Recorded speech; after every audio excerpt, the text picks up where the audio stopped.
My 29F was the responsible one in my family. Not by choice, but because someone had to be. My parents, dad 55M and mom 53F, always struggled financially. They never seemed to get ahead, always drowning in debt, barely holding on to jobs, and constantly making bad financial decisions. My younger siblings, Luke 24M and Megan 21F, never had to worry about any of it. They got to live normal lives while I spent my childhood playing the role of the third parent. By the time I was 10, I was babysitting Luke and Megan every day after school. While other kids had playdates and extracurricular activities, I was making sure my siblings ate dinner, finished their homework, and got to bed on time. If mom and dad were home, they were usually too exhausted or too distracted to care. The moment I was old enough to get a job, I did. My paychecks never stayed with me for long. They went to groceries, rent, and whatever crisis my parents found themselves in that month. I had one escape plan: college. I worked my ass off in high school, got good grades, and landed a full scholarship to a great university. It was my ticket out. I could finally start living my own life. But when the time came, my parents sat me down with sad, apologetic faces. They couldn't afford to lose me. Who would pay the bills? Who would take care of Luke and Megan? Who would hold everything together? They swore it would only be for a little while, just until they got back on their feet. I gave in. Instead of moving away to chase my dreams, I stayed behind and worked full-time. I told myself it was temporary. A year, maybe 2,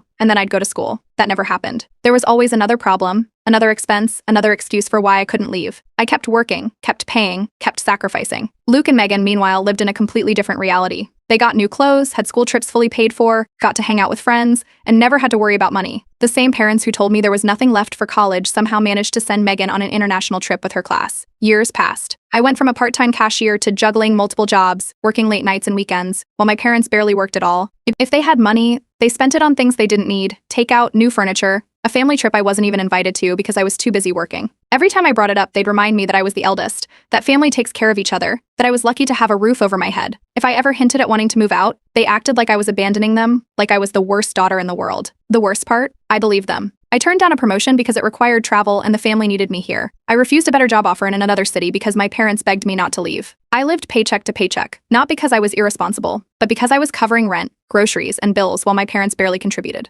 Every time I thought I'd finally saved up enough to move out, something came up: an unexpected expense, a late bill, another excuse. Then, one day, everything changed. I got home from work and found my parents sitting in the living room, waiting for me. They had serious expressions, the kind that made my stomach sink. Dad handed me a piece of paper. It was a breakdown of the household expenses. He looked me straight in the eye and said, "We need you to start paying more."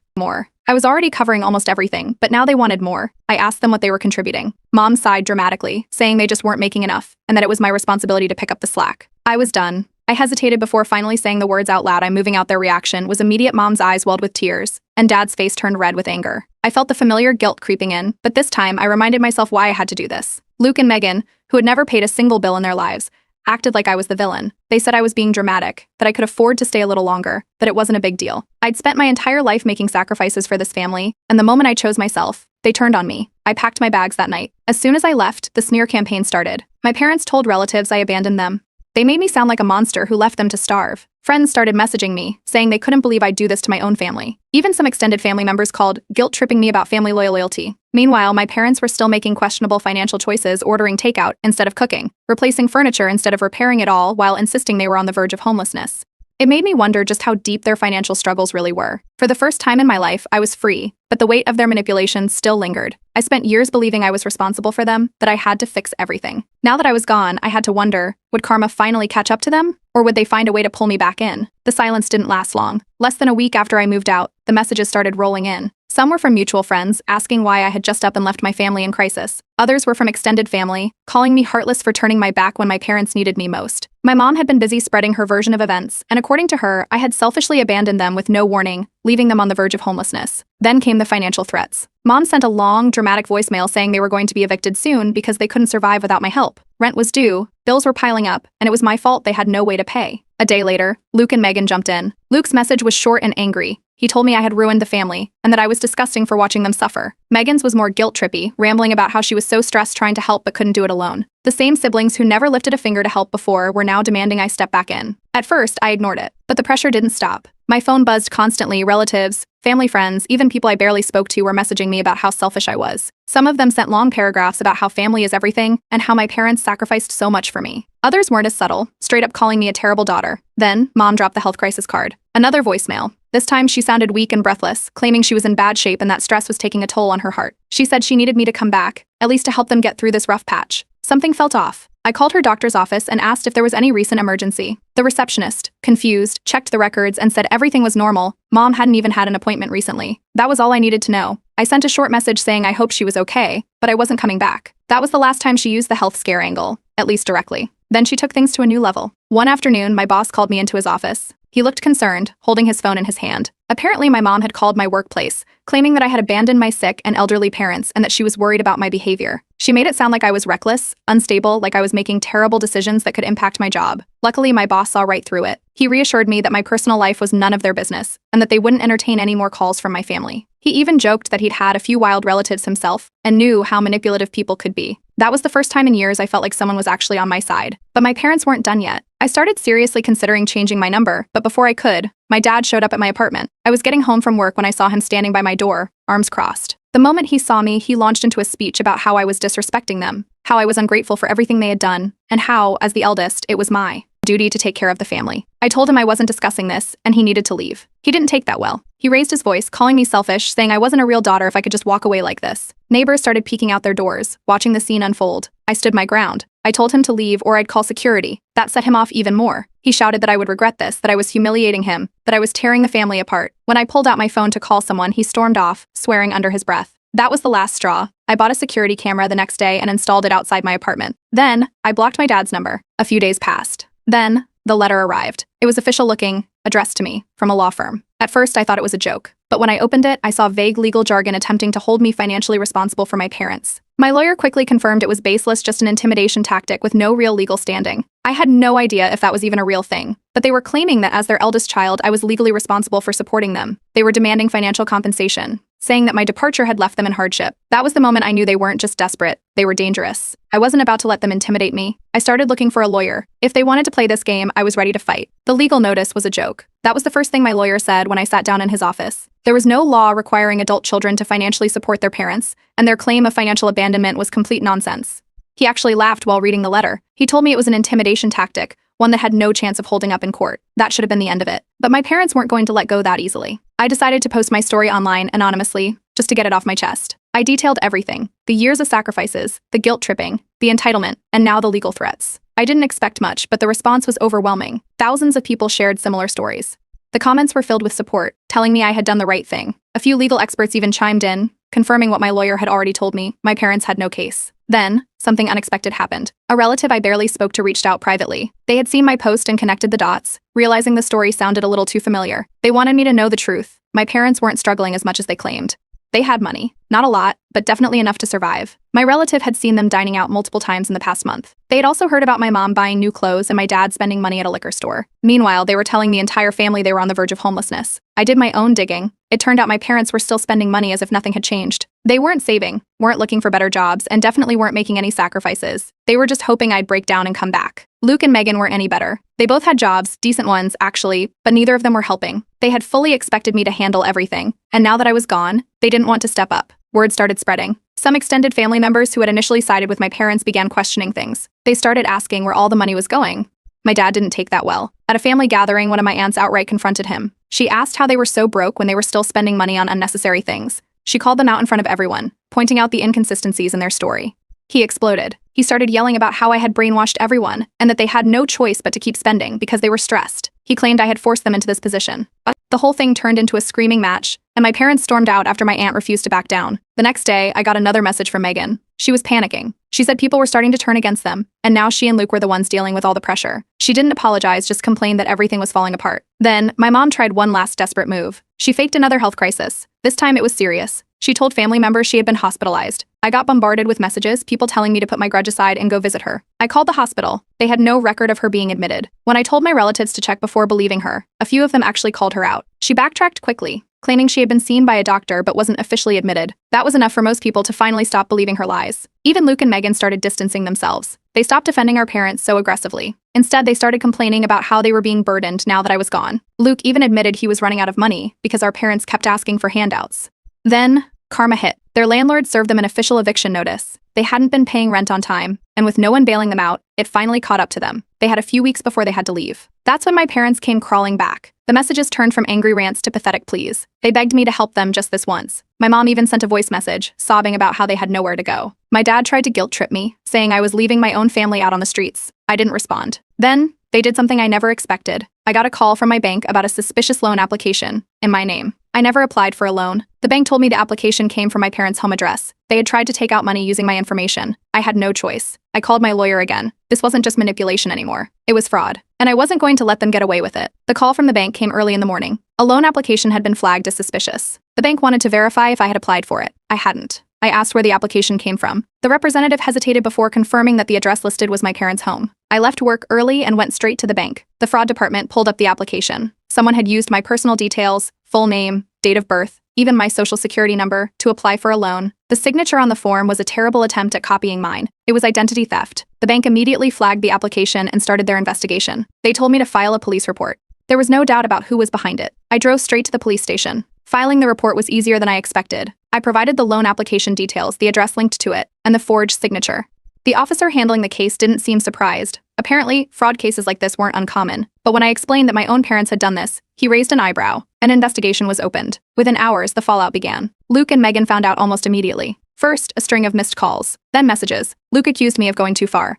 Megan sent a voice note, her voice shaky, saying I was putting mom and dad in danger over something that wasn't a big deal. My parents made their move next. A voicemail from my mom. She was crying, saying it was a mistake, that they were just desperate, that they didn't mean to hurt me. Then my dad, his tone cold and serious, saying this was going to destroy the family and that I needed to drop it. I didn't respond. I went straight to my lawyer. He didn't sugarcoat it. This was serious. Forging a signature for financial gain wasn't just wrong, it was illegal. He explained that my parents could face real consequences, including criminal charges. He asked if I wanted to press forward. I didn't hesitate. I was done being manipulated. Then, the extended family got involved. Some took my parents' side immediately. They called me cruel, saying I was sending my own parents to jail. One uncle told me I would regret this when they were gone. Others, however, finally saw the truth. My aunt, the one who had confronted them at the family gathering, called me. She told me she was proud of me for standing up for myself. She said my parents had been lying and taking advantage of me for years, and it was about time they faced consequences. My parents, sensing they were losing control, tried another approach. They begged. Messages flooded in. My mom, pleading for another chance. My dad, saying they'd never do anything like this again. They claimed they were scared, that they'd be homeless if this continued,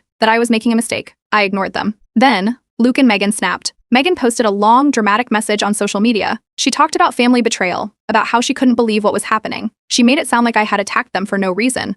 People who didn't know the full story started chiming in, sending me angry messages. Luke followed up with a private message, calling me disgusting for turning against the people who raised me. I blocked them both. Over the next few weeks, the investigation progressed. I provided statements, and the bank gathered evidence. Eventually, the police confirmed my parents' involvement in the fraud, leading to my father being formally charged. But my mom was questioned. The investigation confirmed what I already knew. They had attempted to forge my signature, and the evidence was undeniable. Megan spiraled. She posted vague, emotional messages about how fast people turn on their own blood. Then, a message that read, "Some people just love to see their own family suffer." I didn't care anymore. I cut the last ties, blocked every number, and told my lawyer to handle any further contact. But this wasn't over yet. A few days later, I got another legal notice. My parents were contesting a financial claim I had made against them, a move that could drag things out even longer. They weren't done fighting. But neither was I. The court date came faster than expected. I arrived early, dressed professionally, with my lawyer beside me. My parents were already there, sitting with their attorney. Luke and Megan were with them, whispering, casting sharp looks my way. The preliminary hearing began. Their lawyer tried to argue that my parents were confused when they filled out the loan application. He claimed they thought they had my permission, that this was all just a misunderstanding. He painted them as desperate, loving parents who had no malicious intent, just a moment of poor judgment. Then,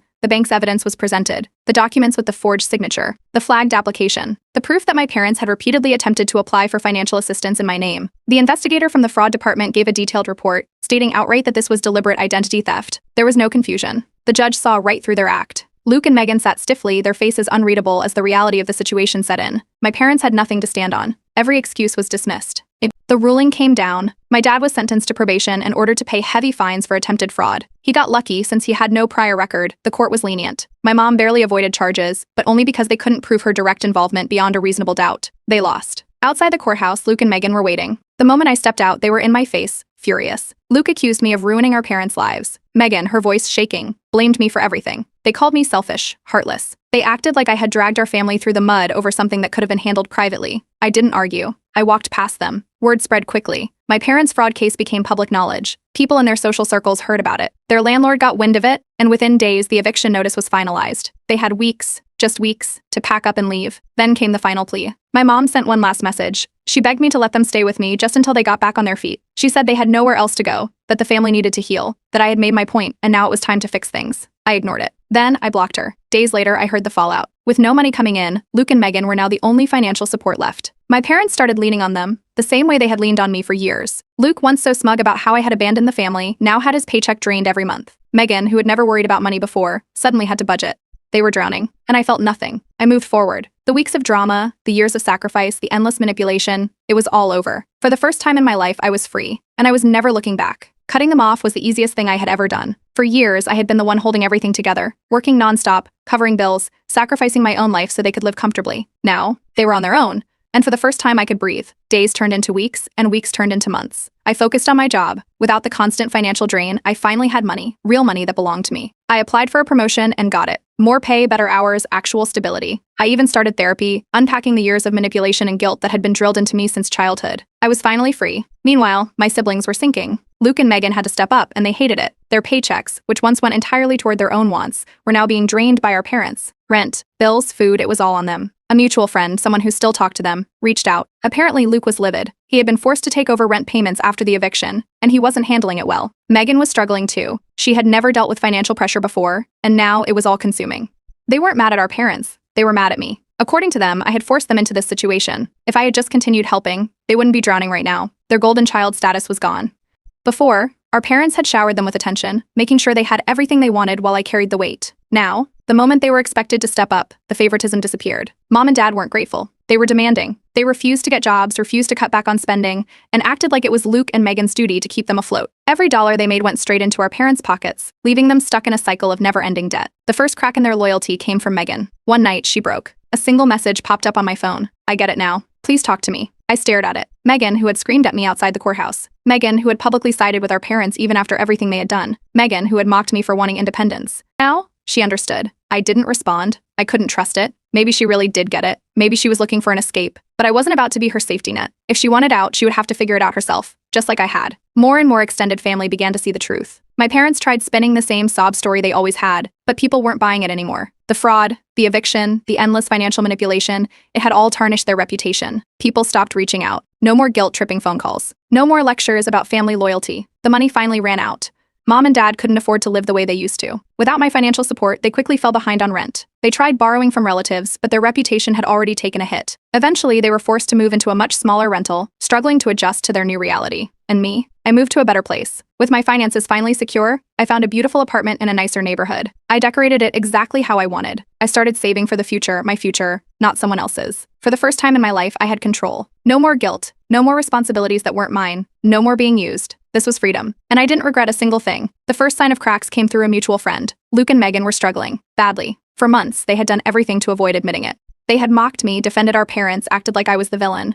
But now, with no one else left to carry the weight, they were drowning. Luke had burned through his savings. Megan was living paycheck to paycheck. Every dollar they made went straight to our parents, who still refused to work. And they were miserable. But they wouldn't say that out loud. Not yet. Instead, they complained to friends. Nonstop. They can't afford rent. They can't go out anymore. They're exhausted from covering everything. But when anyone suggested cutting off Mom and Dad, they shut it down immediately. They weren't ready to admit that I had been right. Then, Megan broke first. She sent a long email. It was full of desperation. She detailed everything. How our parents were demanding more money than ever. How they refused to look for jobs. How they sat around the apartment expecting everything to be handed to them. And then came the guilt trip. She wrote that our mother cries every night and blames me for destroying the family. I didn't respond. I had warned them. I had spent years sacrificing everything while they lived comfortably. They ignored me when I left, mocked me when I stood up for myself. And now that they were in the same position they wanted sympathy, they were on their own. More time passed. Then, the real panic set in. Luke and Megan were running out of money. Fast. They had tried to stretch their savings, but Mom and Dad refused to cut back on anything. Instead, they expected Luke and Megan to give up more. Bills, groceries, random expenses. It was never ending. And the worst part? Nobody else was willing to help. Extended family had seen the truth. My parents had burned too many bridges. Everyone knew how they treated me. They weren't going to step in and enable them now. Reality hit Luke next. He messaged me. For the first time in months, he admitted it. They never planned on being independent. They always expected someone to take care of them. They used you, and now they're using us. Then the words I never expected. "I see what they did to you now. I'm sorry. I didn't trust it." Luke had been my biggest bully when I left. He had screamed at me outside court. He had called me selfish for choosing my own life. Now he was realizing the truth. I told him the same thing I had once told my parents. Prove it. Words meant nothing to me anymore. If he really saw the truth, he had to act. He asked for advice. I told him to figure it out himself. I wasn't saving anyone. Then, Megan cracked again. Another message. I'm trapped. But I can't turn on them. I didn't answer. They were learning the hard way, just like I had. But I wasn't their safety net. Not anymore. Months passed. Silence. No messages, no calls, no guilt trips. For the first time, it seemed like they had finally accepted that I was gone. Then, out of nowhere, a number I had long since blocked found a way to reach me. It was my parents. The voicemail was long, dramatic, and dripping with manipulation. They missed me. They had thought a lot about everything that had happened. They just wanted to talk. No pressure, no demands, just a conversation. I didn't buy it, but I was curious. I agreed to meet them in a public place, somewhere they couldn't cause a scene. I walked in with low expectations, knowing that whatever they had to say, it wouldn't be for my benefit. And I was right. The moment I sat down, the truth came out. They needed money. Again. This time, they wanted me to co-sign a loan for them. They swore it was just temporary, just to help them get back on their feet. They had already applied. The only thing missing was my signature. I stood up and walked out. They didn't even try to stop me. By the time I got home, my phone was blowing up. Luke and Megan were furious.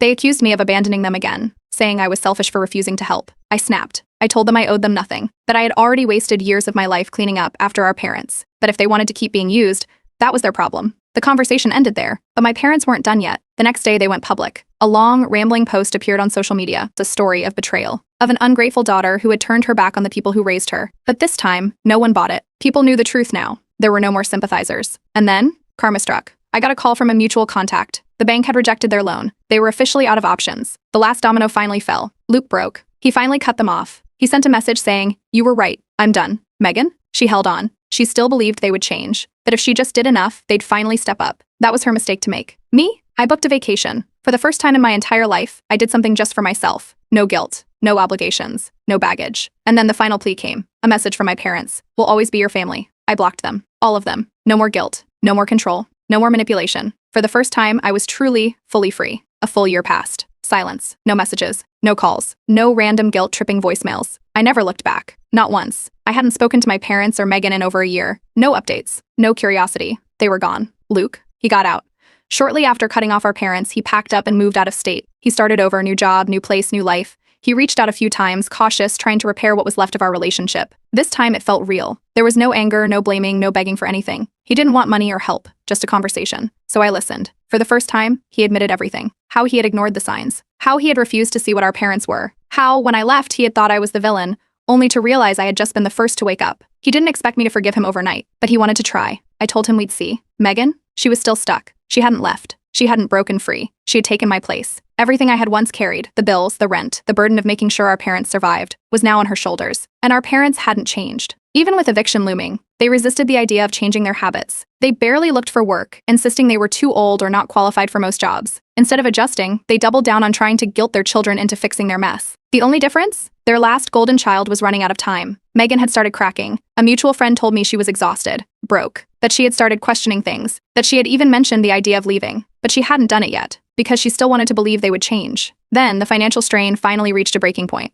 My parents were behind on payments for months, and their debt had piled up. With no steady income and no support, they were forced to file for bankruptcy. It wasn't immediate, it was the result of years of reckless spending catching up to them. The community knew the truth now. No one pitied them. No one helped. They had burned every bridge. And me? I was thriving. I had been promoted. Twice. I had real financial stability for the first time in my life. My savings account was growing. I had moved into a beautiful apartment, one I had picked, paid for, and decorated exactly how I wanted. No more pressure. No more stress. No more stress. No more waiting for the other shoe to drop. But for the first time, I was happy. And I had earned it. Therapy helped. A lot. Years of emotional manipulation had left their mark, but I was healing. And without my family dragging me down, I had space for healthy relationships, friends, dating, a life that wasn't controlled by guilt and obligations. I realized something important. I didn't have to help people just because they were family. Luke visited me a few months later, in person. No begging, no excuses, just a real apology. And for the first time, I believed it. We weren't fixed overnight, but we started rebuilding. Slowly, carefully. Megan wavered between frustration and loyalty. She saw how unsustainable things were, yet the idea of fully cutting ties was too much for her. When I last heard from her, she was still trying to convince herself that they would change. Maybe she never would. That wasn't my problem anymore. I had no regrets. I didn't miss them. I didn't feel guilty. I was free. And in the end, I gave up everything for my family, but they lost everything, and I gained myself.